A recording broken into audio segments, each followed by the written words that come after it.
Bonjour, aujourd'hui dans cette thématique, j'avais envie d'aborder un des sujets qui est venu dans les problématiques que je me suis posé tout au long de la résolution des grandes énigmes.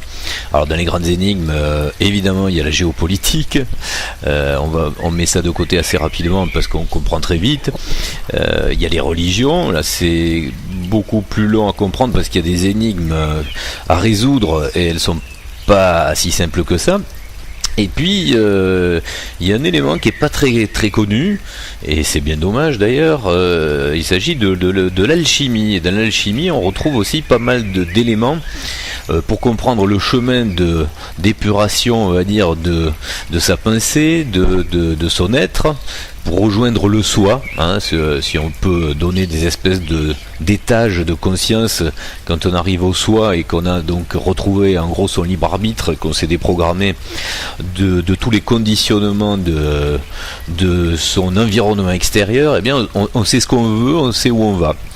Et c'est un petit peu anecdotique, mais bon, j'avais envie peut-être de l'évoquer parce que si vous êtes ou si vous allez passer par le même style de chemin que le mien, je laisse mon avis, hein, je dis pas du tout que c'est la bonne résolution, que c'est la bonne solution, mais il y avait un élément qui m'avait un petit peu perturbé quand on recherche dans le domaine de l'alchimie, c'est ce fameux carré Sator. Alors des carrés magiques, il en existe plein, surtout en mathématiques.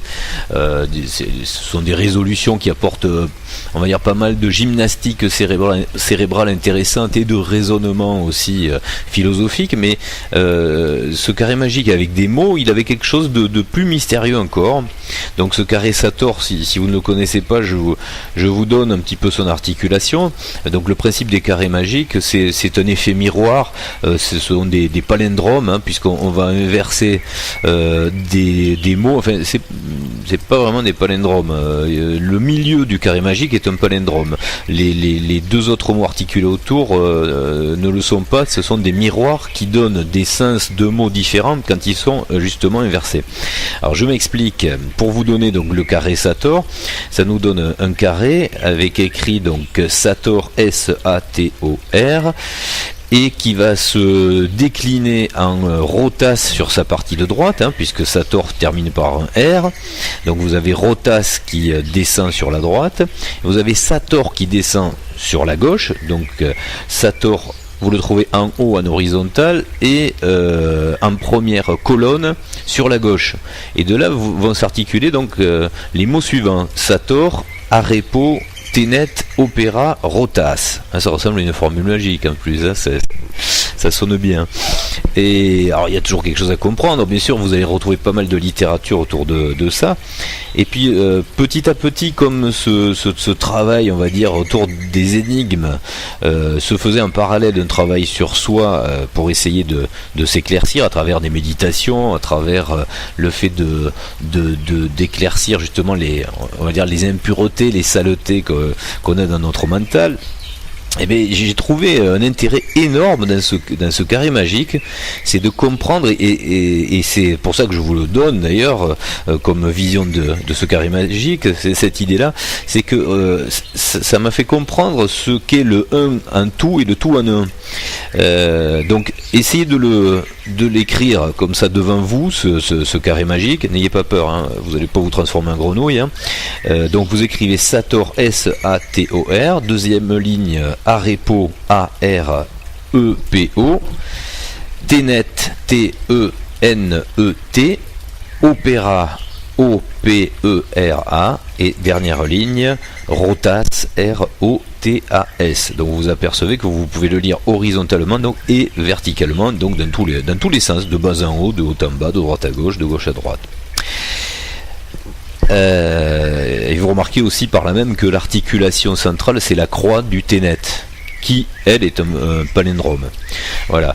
Donc le raisonnement que j'ai trouvé très intéressant dans ce type de projection mentale à travers des mots, c'est la propre conscience de soi-même à travers ce carré magique.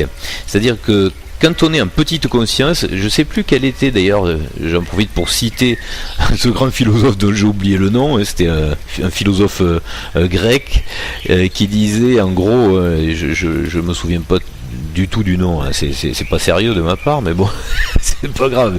Je veux dire, j'ai pas trop de capacité. On écume tellement de choses qu'il faut avoir une mémoire incroyable et je ne l'ai pas.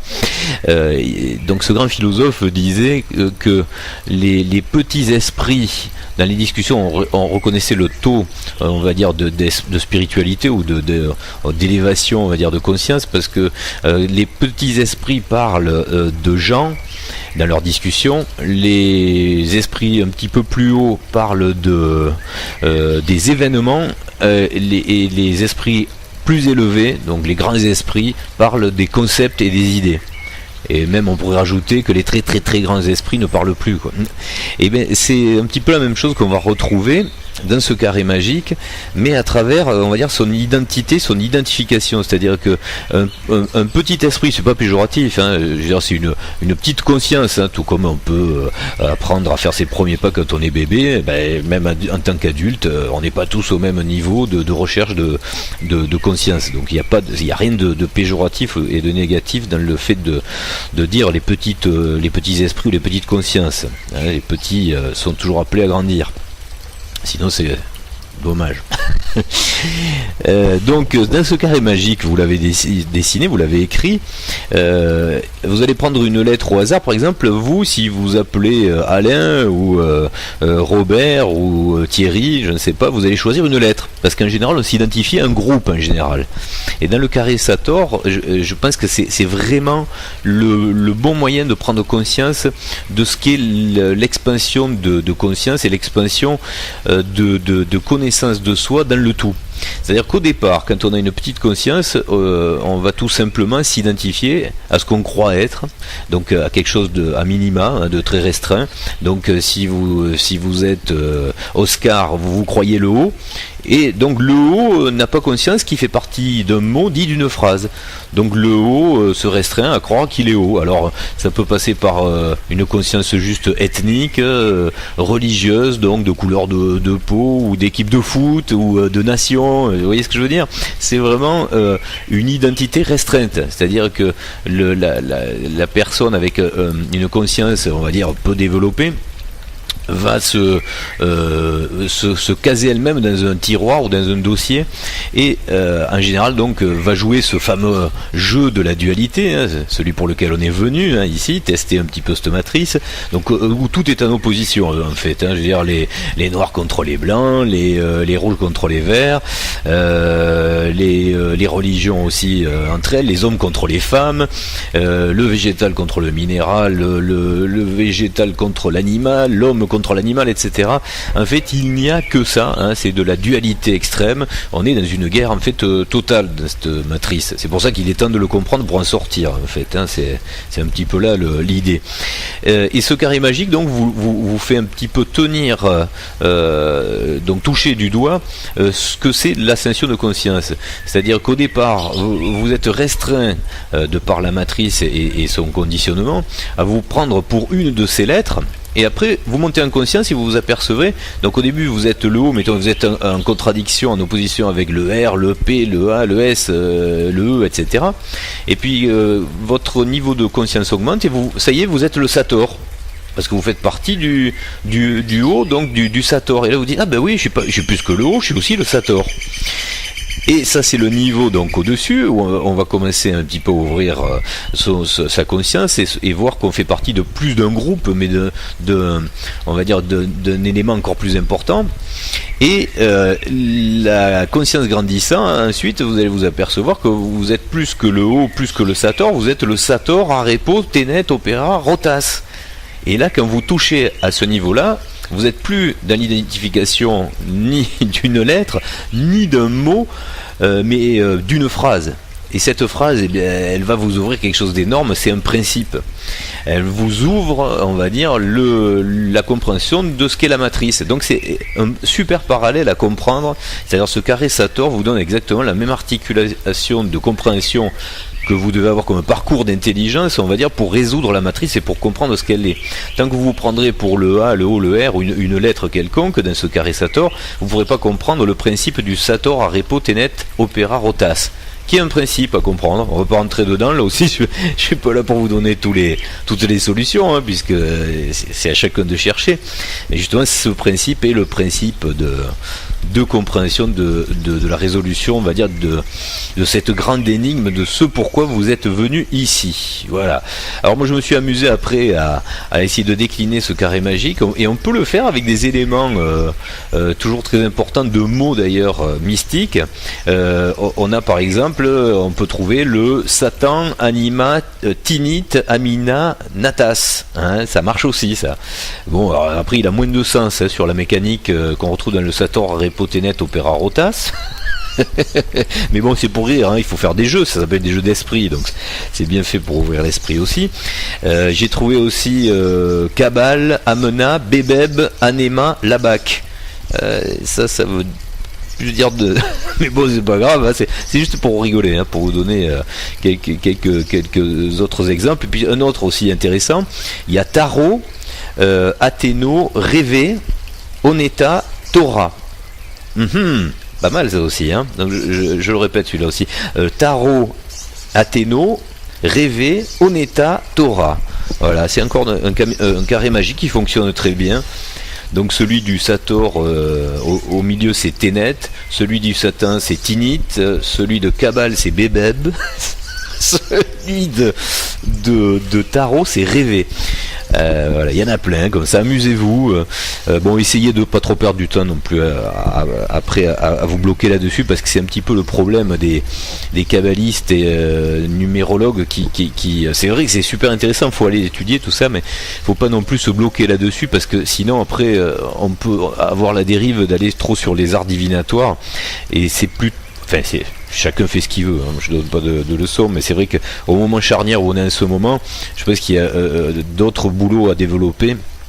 Mais ça en fait partie aussi, hein, mais il faut pas rester bloqué dessus, hein. C'est comme tout d'ailleurs, il faut être très holistique, hein. Faut jamais s'enfermer dans un secteur, faut pas faire partie d'une secte, faut faire partie du tout, hein, pour essayer de comprendre et on va dire de cerner absolument toutes les problématiques et toutes les solutions. Voilà, comme quand un téléphone sonne, on peut décrocher ou pas décrocher. Là, en l'occurrence, je vais pas décrocher. Bah oui, parce que là aussi, ça fait partie du libre arbitre. Je suis en train de faire autre chose. Donc, fatalement, je finis ce que j'ai à faire. Vous voyez, après, c'est une espèce d'hygiène de pensée et de vie, hein. Mais il faut surtout pas se laisser déborder par les événements extérieurs, en fait, hein. Il faut essayer de rester centré sur quelque chose qui vous permet de continuer votre chemin comme vous l'avez décidé. Et le problème, c'est vrai, c'est qu'on est souvent perturbé par les éléments extérieurs. Et voilà un super exemple, hein. C'est une synchronicité qui me permet de parler de ça. Voilà, comme quoi, on va peut-être le développer d'ailleurs dans une autre vidéo, parce que c'est quand même un élément de perturbation qui vous empêche à justement rentrer dans cette discipline salutaire pour retrouver son soi, hein, et son libre arbitre. C'est qu'on est constamment pollué par notre environnement extérieur qui nous épuise, qui nous pompe notre énergie et qui nous diminue toutes nos facultés de réflexion.